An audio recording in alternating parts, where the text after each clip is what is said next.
Today, on Another Note. In Australia, there was a riot because one group of Australians who were mostly farmers and other people in the community were saying that the vegans are impacting their ability to sustain the economy in Australia and to have a livelihood. All I need to do is export their meat because America eat lots of it. We in the Caribbean eat lots of it. And if their meat is all that A grade, then ship that thing down here. We eat it, we curry it, stew it. 9 out of 9 people you meet are vegan now. A whole lot of Are you vegan? I just had some turkey slices this morning, so I wouldn't. Bertha, are you vegan? Shout outs to our caterers. I believe in balance, and once you don't overdo it. I'm a vegetarian because I clearly don't know what type of animal byproducts. I'm not gonna Google whether my earrings are made out of some elephant tusk or not. I'm sorry, not that I don't care, but I'm not that deep into it to say, well, I'm a vegan. The new girlfriend is, assisting to raise this child, and of course she's teaching him the best way she knows how, and it's different to what the mother is teaching him. Who has the right to set the rules? I think it's important, whether you agree or disagree, to have basic ground rules. If you have to write it on a paper and attach it to the child's backpack every time he goes to daddy or mommy house, then that's what you have to do. Maybe the girl and the girlfriend and the mom can have a conversation. If not, then the mom and the dad need to have some real good understanding and communication to say, well, I have my dad. This is where I stand. This is exactly why you need to be married first. Anyways, continue the conversation.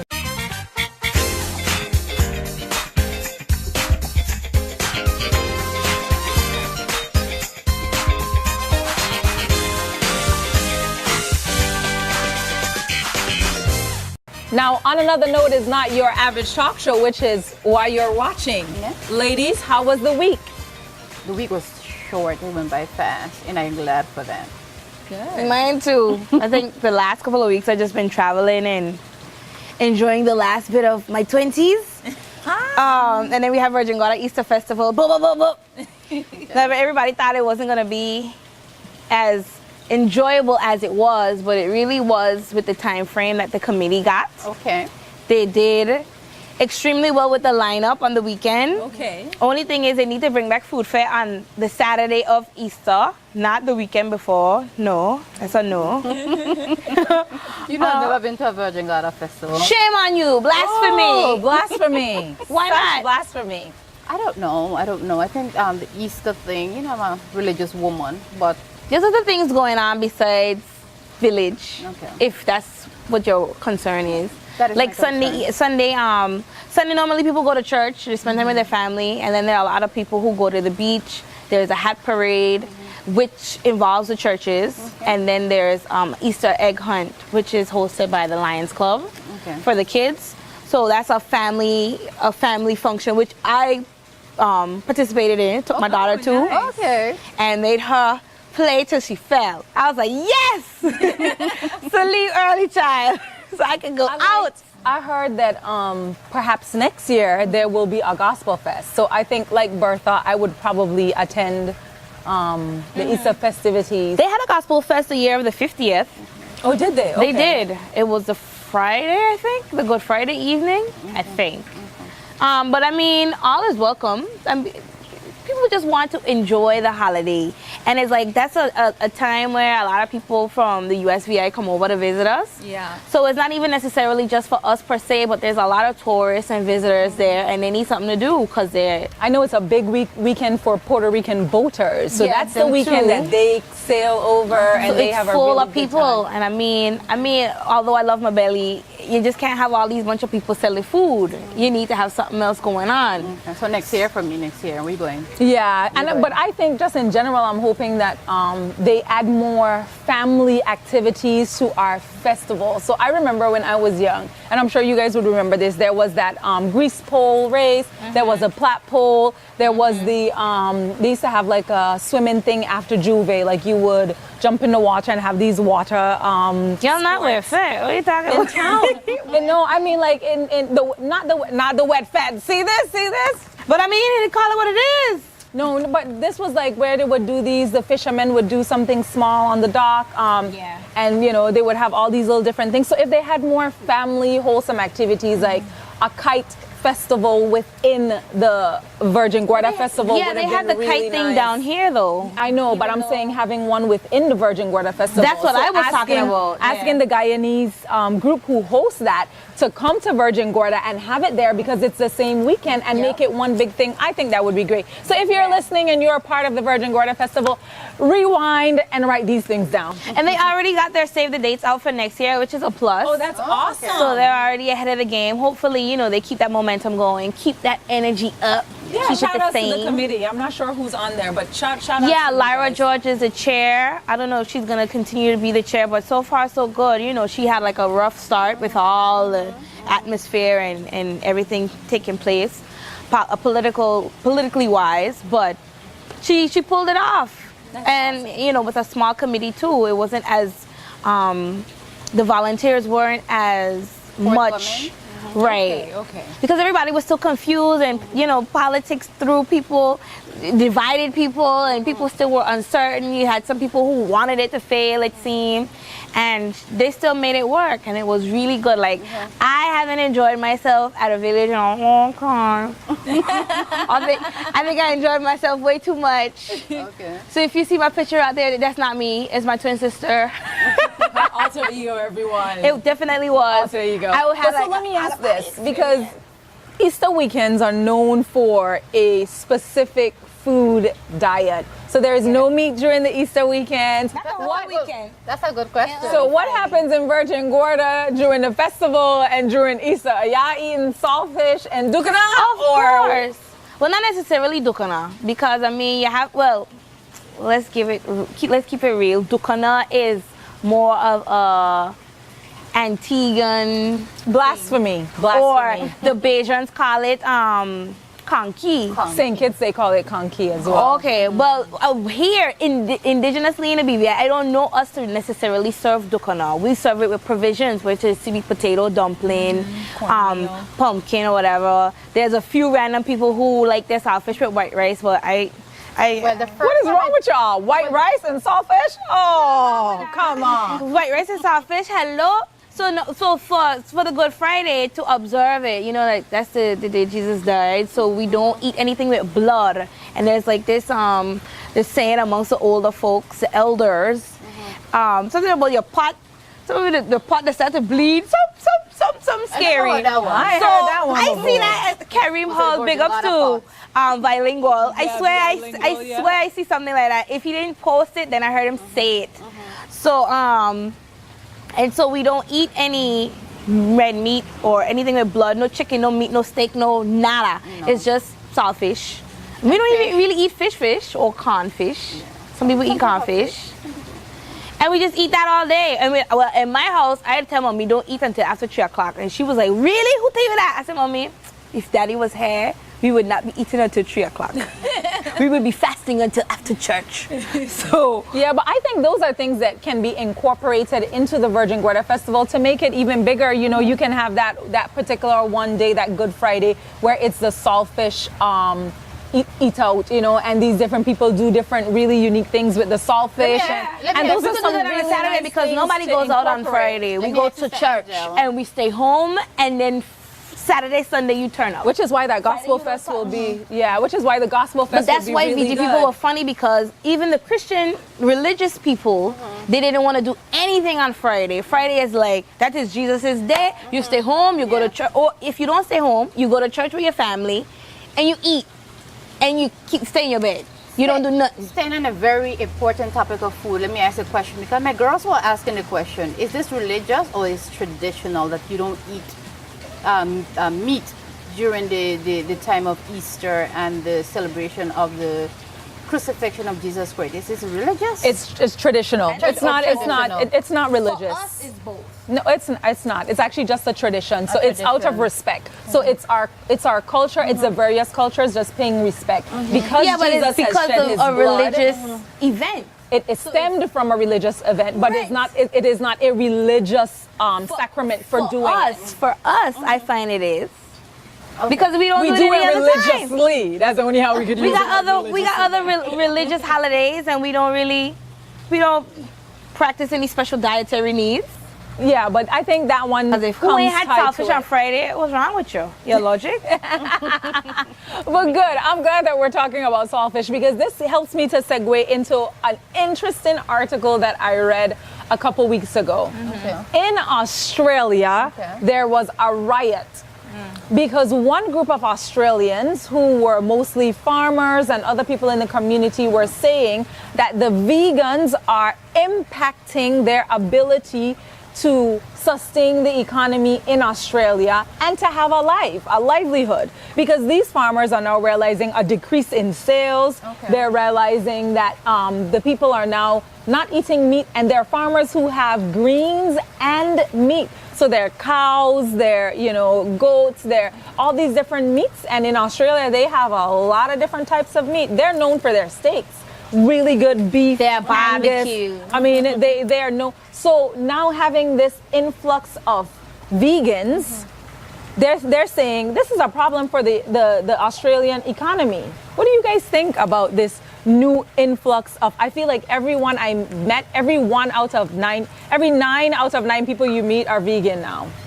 A whole lot. Are you vegan?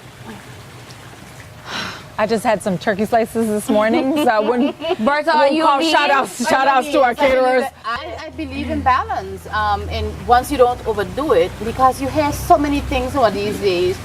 The egg comes with the white and the yolk.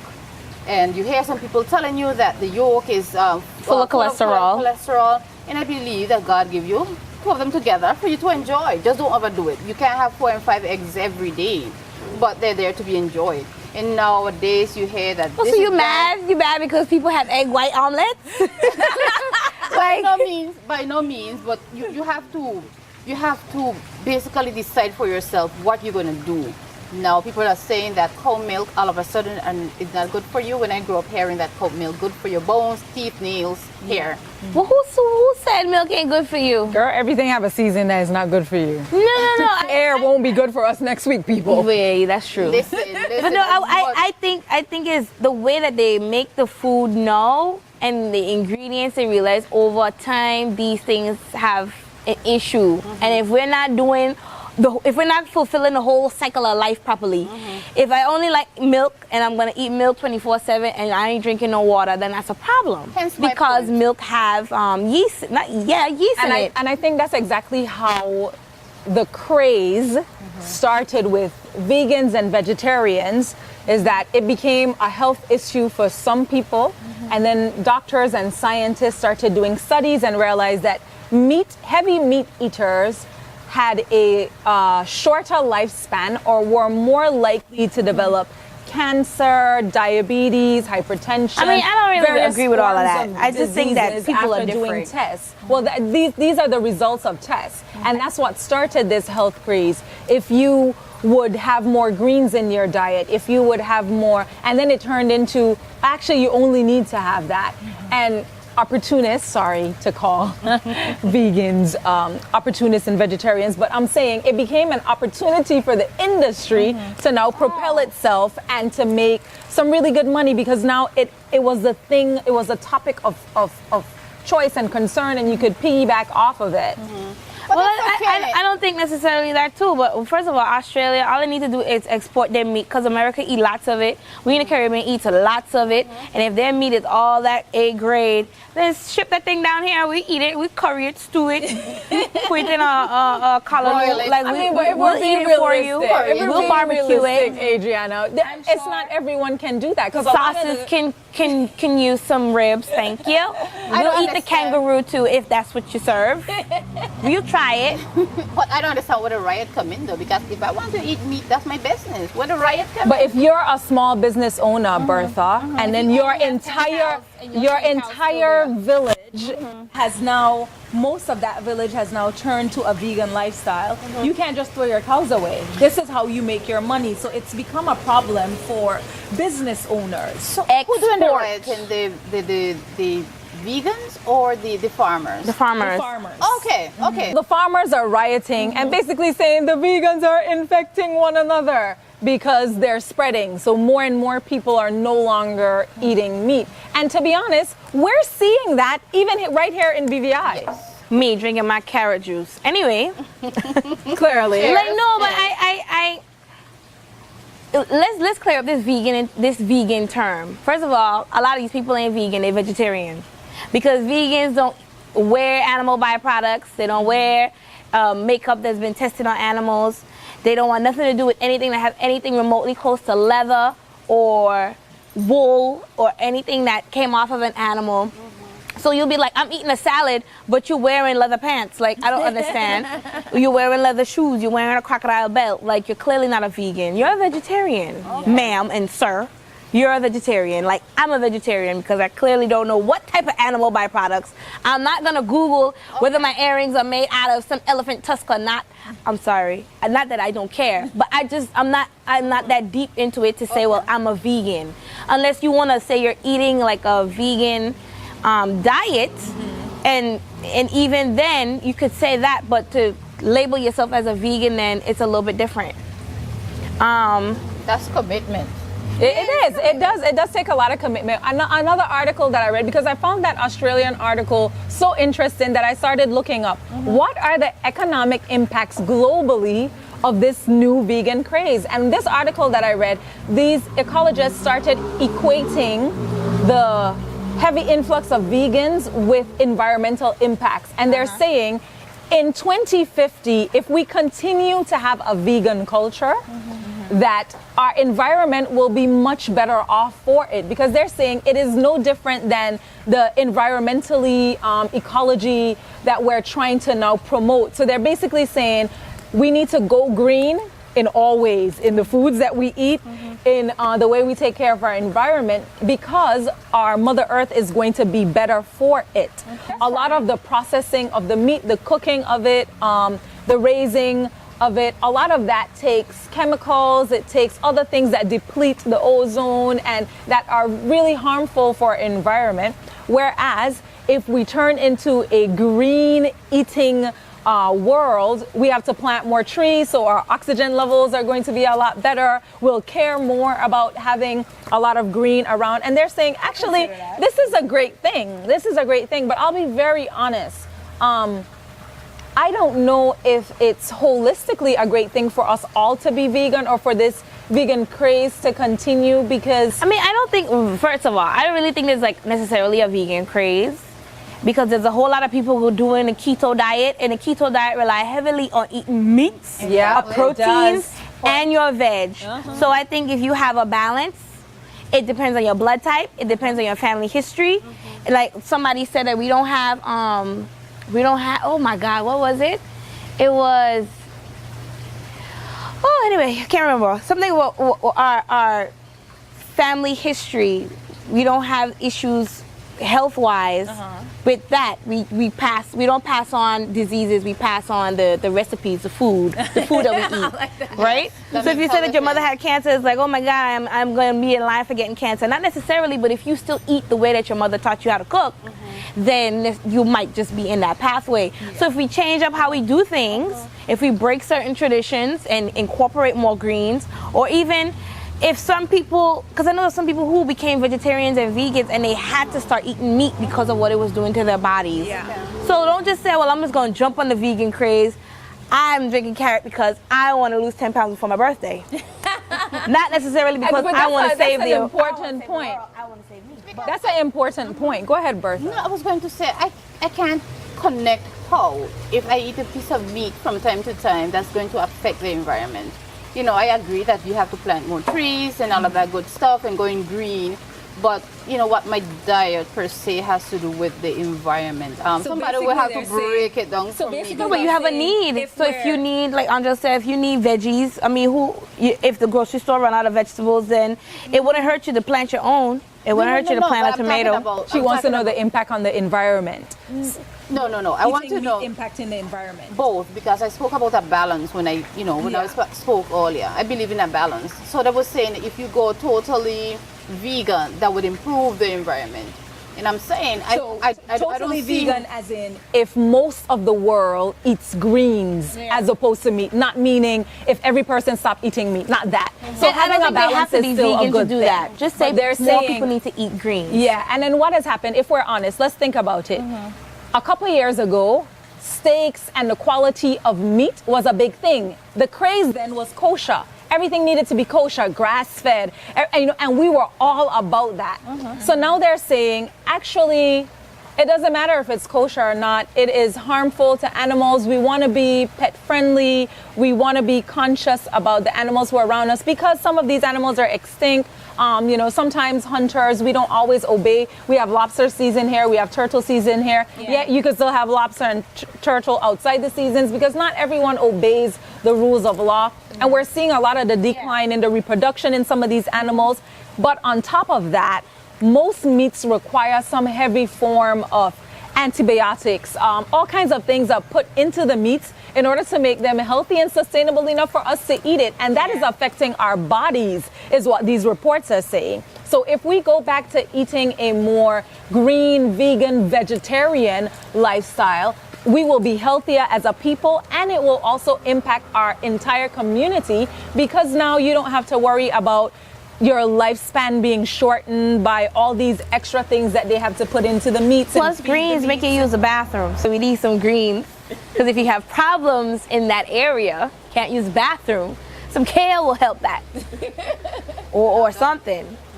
But I think, if we really look at it, and I don't mean this in a bad way, because to be very honest, I have an 11-year-old who's been completely vegan for the last 3 years on his own. Vegan or vegetarian? Vegan. So he doesn't. So you ain't buying him nothing because he clearly can't buy himself. We don't buy animal products in general just because I'm very conscious about that stuff. But you eat chicken. I eat chicken, but my son doesn't. So for him, he doesn't eat any meat. He doesn't want any products that are byproducts of animals. He doesn't. He is really very conscious about that, and he's been that way for 3 years on his own. So my husband is also now very green conscious. So what book he read? What book he read so I can buy the same book? He didn't read any book. He had an epiphany one day in Carrot Bay at the dock where they bring up the fish.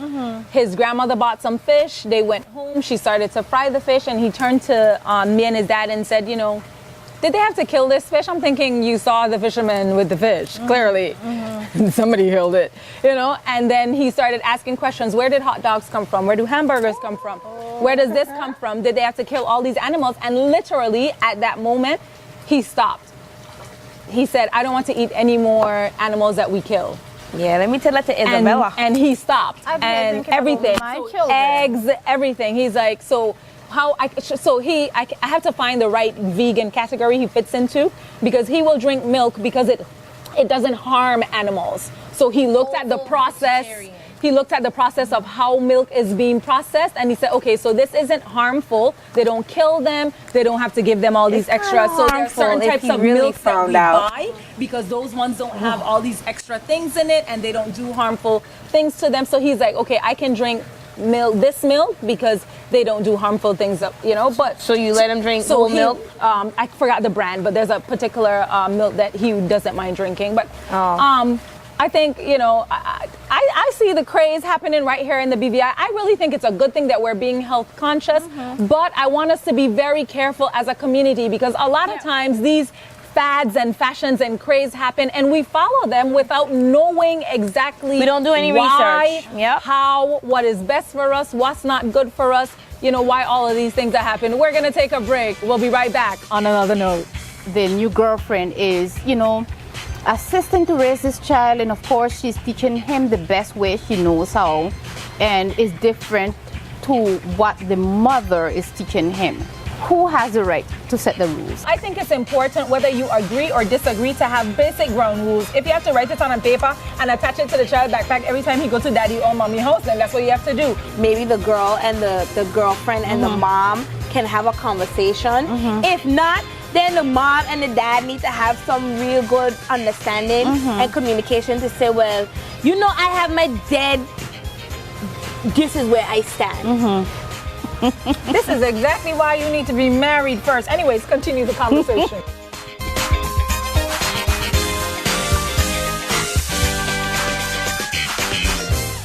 Shavanda Naturals, handmade natural products made in the British Virgin Islands. Our products are sourced from natural and sometimes organic ingredients. Shavanda Naturals is the perfect gift for your loved one this season. Try our hair and body butters, natural handmade bar soaps, lip balms, shampoos, conditioners, oils, pomades, and scrubs.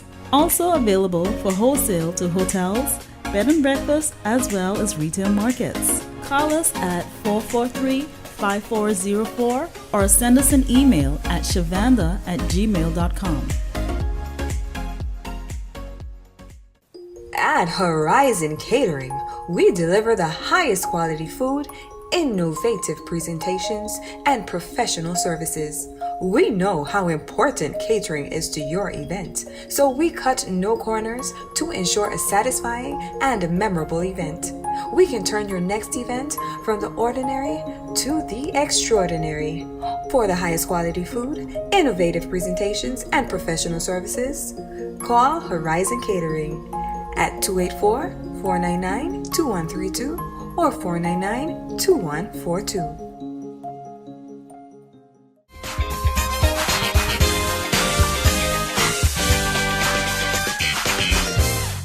But anyway, welcome back to On Another Note.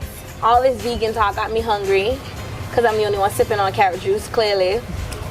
But we're going to go into our local highlight, our local spotlight for the day. Unfortunately, it's not VG, but you know, I always give credit where credit is due. So we're going to talk about Vegan Haven. Yeah. I know about this place all week. I need to find it this week.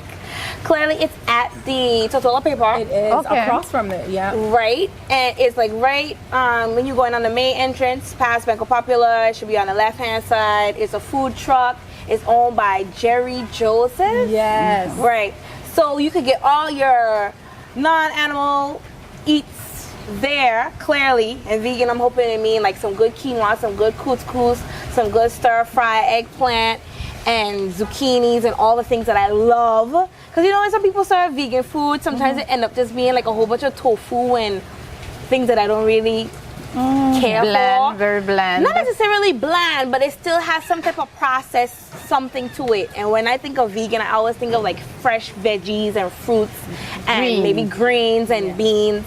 So, you know, big up to Vegan Haven. Anybody on some type of dietary restrictions, please make sure to hit them up again there. Just before you get to it's a Cyril B. Romney, Tortola Pear Park. Yeah. Hit them up for all your vegan, vegetarian needs. Or even if you just feel like going on a diet, if you just don't feel like eating meat that day, go ahead and check them out, Vegan Haven. They have a number here at 499-8420. I like to place lunch orders at 11:30 because 12 o'clock there's no food. Count me in. So Yes. exactly. So if you don't take advantage, like even me, there's another little place that I like to eat. I call them at 11:15 because at 12:15 the lady's like, it only has crumbs left. What do you want? I'll get 2 crumbs, please. I'll have drink nothing. to go. But they do breakfast as well. Oh yes, So- yes, they do. I'll be interested to see what the vegan breakfasts are because you know I think breakfast is like the hardest time for me whenever I do have a restricted diet because breakfast is always bread, cheese. Even us here on Another Note, when I opened up the platter, it was like, oh, I'll take the grapes and the banana. But they have, everybody else is like, yes, give me the turkey, the ham, the different cheeses that I will not partake in. The various types of bread, whether it's done bread, coconut bread, Johnny cake, whatever. And then you're like sad because you can't have the it. pressure, the pressure. Right, even when some people say it's like vegan, it's like, what kind of flour made out of? I know. You know? So right now my husband is doing the silt flour, and I believe if you do visit Vegan Haven on the Pear Park, I know the owner very well. He has been a health conscious vegan, proper vegan chef for quite a long time. He's a captain, I believe he's a sailor in his normal life. But he is really good and is very careful with all the products that he uses, grows a lot of the items. Burn out the egg. Yeah, like literally. And, you know, silt is a new thing. Am I saying it right? Spelt. Girl, I ain't the Spelt one. flour, spelt bread, spelt. How I feel about certain things is if I can't eat it, I stay away from it altogether. Because I tried almond flour one time, And let's say them Johnny Cake were hard as rock stone. I was like, who ain't gonna water with these things? I could have pelted and flip it across the river. It was like, boop, boop, boop, boop. It was so hard. So I said, you know what? God. Even though people keep picking this in like, oh, almond flour is a great substitute. Yeah, lie. Unless I just can't handle it. So it's like Diet to Coke. be you. It has to be if you. I can't have the Coke, I don't want it. So unless you could bring me a soft Johnny Cake made out of some special almond flour, we're gonna see. But for now, check out Vegan Haven. Yeah, definitely. Mother, come save me with this hot topic. If we talk anymore about food, I'm just gonna like eat you. I think we need to lay off the so topic. I think that was a good plug. Definitely check out Vegan Haven. Awesome foods. Mm-hmm. But right now, I don't know if you can hear the ambience in the background. You probably see some lush greenery behind me, but the secret is there's a koi pond right behind me. Don't know if they can see that, but so excited to be on the eastern end of the island. We are at Red Rock in Red Rock East End. And let me tell you, the koi pond, the boating marina, the view, the food, the ambiance, the atmosphere. If you're not doing anything in the afternoons after work, you definitely have to come down to Red Rock. The bartenders are amazing, the wait staff are just great, and the chef, to die for. So, look at this commercial. We'll be right back on another note.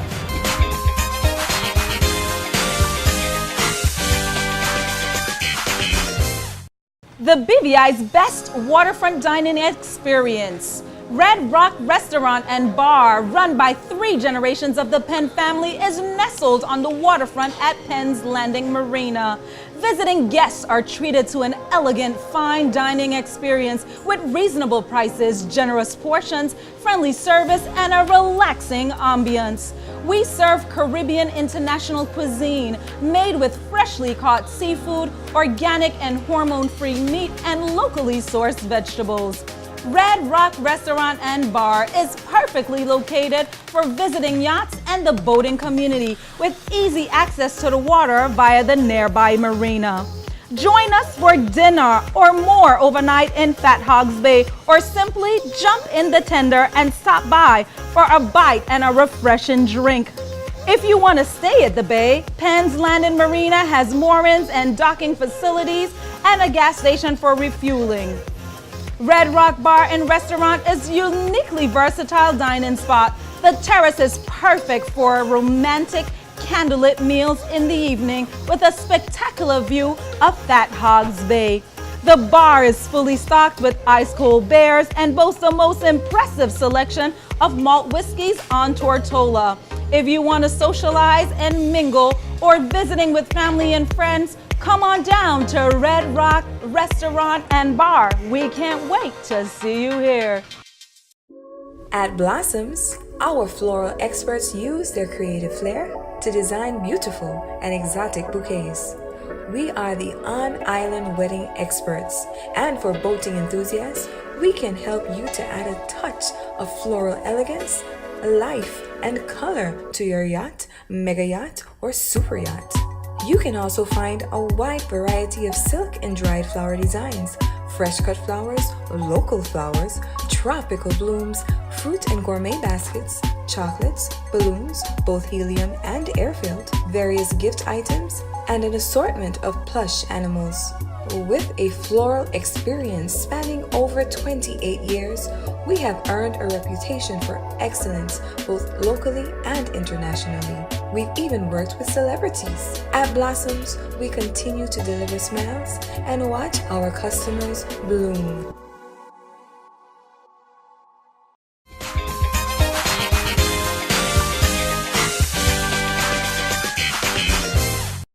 Welcome back to On Another Note, and we're going to jump right into our hot topics. Ladies, this one is a very hot one, and I need your assistance to debate this one. Okay. Who has the right to set the rules? I have a scenario where a friend of mine has a friend who went away to college. She left her ex with his child. And this ex now has a new girlfriend, and both of them are assisting in raising this child that belongs to my friend's friend, right? So, of course, the other woman, the new girlfriend, is, assisting to raise this child, and of course, she's teaching him the best way she knows how, and is different to what the mother is teaching him.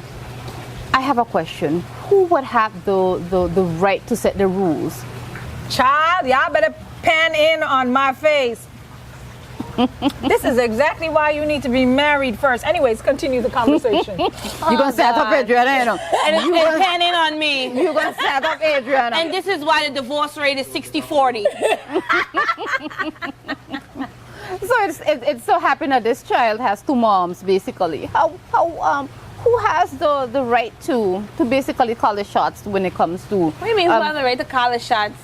The parent who the child resides with obviously has the right, because you can't go away to school. Papers. Hello, you don't go away to wherever and then determine the rules in my house. Because remember, at the end of the day, whichever house the child is at, the rules of that house must prevail. So even if it's our kid and the child lives with me, if my rules say you leave your shoes outside and you come inside in socks, those are the rules you will follow. If you don't want your child that your piece socks when you're at my house, this is what you have to do. Well, I understand that. So when you say who sets the rules, what do you really mean? Because I don't want to hear no petty house rules. No, all of that should be included. All of that should be included. House rules, all of it, the rules. All of it is included. Don't exclude any part. Exactly. Yeah, for example, that goes back to the little post I saw on Instagram about the daughter spent the weekend with the father. The father had the girlfriend there. The girlfriend didn't want to comb the child hair, so she put a perm in it.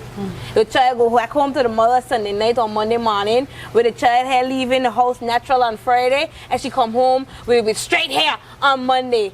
You want me flip up? You want me call the police? Call the police for me? Not for you, for me. Simplify that. Let me know. Let me to know. This is why y'all tune in. Listen, right here. You are a vegan. Angela is our eat all, right? Meat, egg, everything. So how you gonna just switch? I gave up on that a long time ago. And I'm the little child. I gave up on that.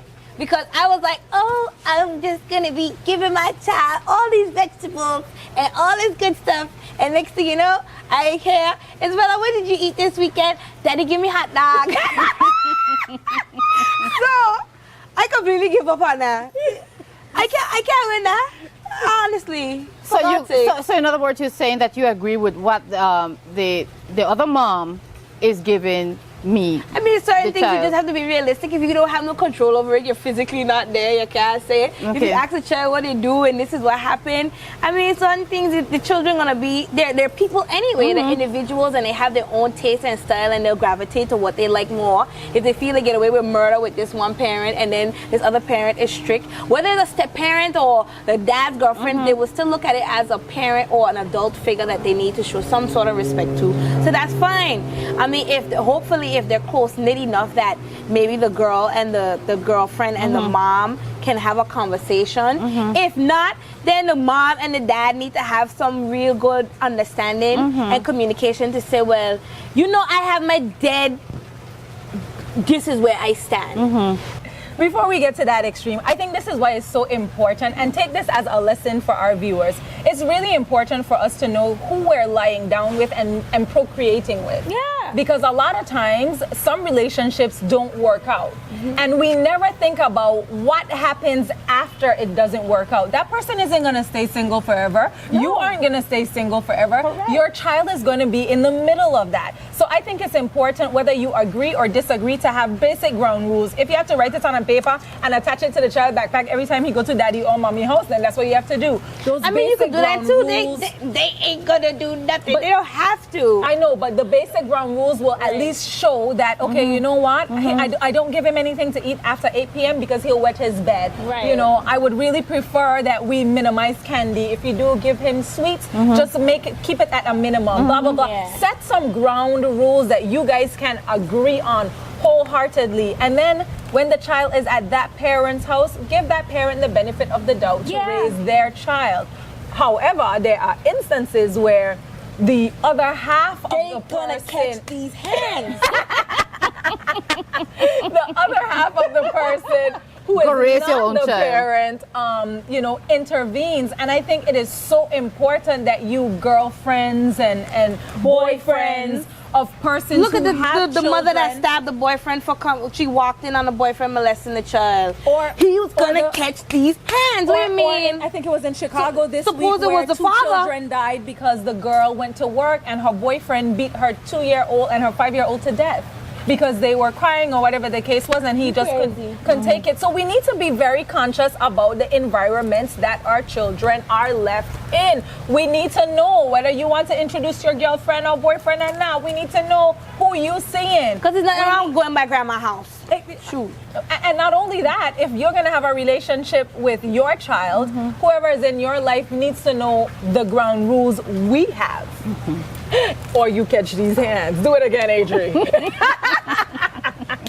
So you were saying that none of the mothers really have a say. It's a dual.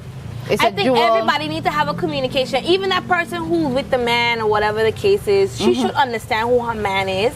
And if she do something out of bounds and that man is either crazy or something, because I'm sure she gonna catch these hands too. It ain't gonna be from me, it's gonna be from the daddy if she do something out of pocket. But I And think he it wouldn't be goes- with somebody who he wouldn't trust with his child anyway. Well, I think it goes both ways because I'm not saying that the rules should be dual. What I'm saying is the parents should have an agreed set of rules for when that child is at the other person's house.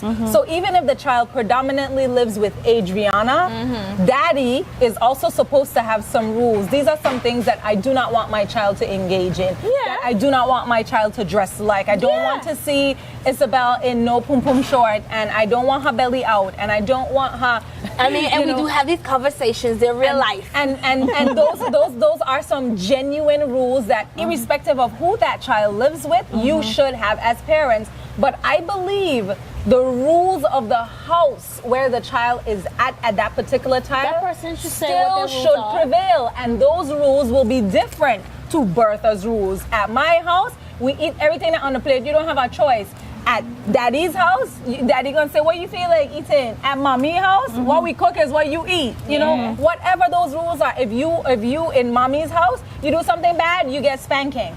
In daddy's house, you do something bad, you get timeout. It doesn't matter what the disciplinary measure is, so long as we have talked about it, and I know that you ain't gonna fist down my child, or that your girlfriend ain't gonna be yelling uncontrollably at my child, because at the end of the day, sometimes these significant others are only in a person's life for a moment. Temporarily, yeah, exactly. So we don't have control over them, but the control is over your child's well-being at the person who is the parent's house. So that's what I mean. If he knew that him and his girlfriend live together, if it's a girlfriend's place, or if they're sharing a place together, and he hopefully tells the mom that, well, Sarah is living now with us, and she take my child out of it. She takes little Betty to school. Then me as a mother will be like, all right, okay, cool. What did she eat for lunch today? What do you pack? What's the week look like? You know, I mean, I ain't gonna send no written instructions to say, well, she gets a fruit and a sandwich every day, because hopefully, if I leave my child to go to school, she's to the age where she could tell you, yeah, on that. It all boils down to communication. It does. If you don't have any communication, then you're in trouble. Then you'll be having a whole lot of multiple fights about who did what and where. Then you'll have situations where somebody will do something to your child and you don't know or you don't like. Because people are supposed to know you. They're supposed to know. The father is supposed to know the mother and vice versa. Even if they're not together, they're supposed to respect each other as well. So if the mother trusts the father enough to leave the child with him, then she trusts him. She should respect his rules and respect the person who he's with as well, and trust even that person too. Yeah. You know, if it's something new, let's say she go away and she ain't know he with this person, and no, she find out that you with somebody, well, then that's a conversation that needs to be had. Yeah, this is a really interesting topic. So I really think we should continue the conversation online. So definitely visit our social media websites. On another note, on YouTube and Facebook, and OANTalk on Instagram. What do you think? Whose rules prevail? It's your kid. Is it mommy, daddy, who has the right away with the rules. Continue the conversation. Yeah. We'll see you in our next episode. Bye.